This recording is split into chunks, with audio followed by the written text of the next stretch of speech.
I mean, I hate to sound like Sarah Palin, but you can see Mexico from here.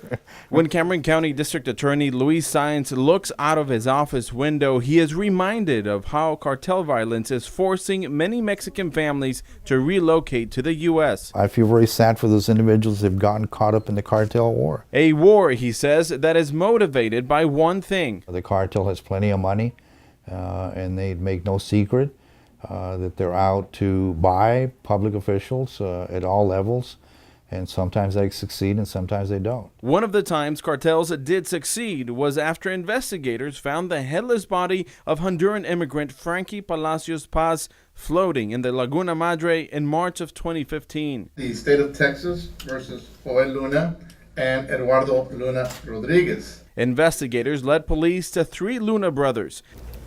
The oldest brother, Fernando, avoided a murder charge by pleading guilty to organized crime and agreeing to testify against his younger brothers. We, the jury, find the defendant, Joel Luna.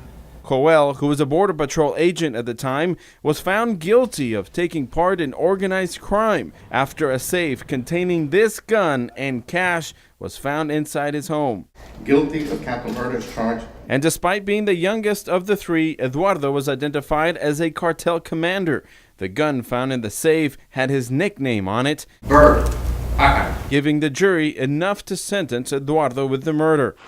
Renewed efforts to beef up border security with a wall and more boots on the ground is promising, but District Attorney Sáenz feels it could make cartels more desperate. It is going to be more difficult, but they're not going to give up. They're not going to go away. Nevertheless, Sáenz finds reassurance in the work of the majority in law enforcement who risk their lives to secure the border.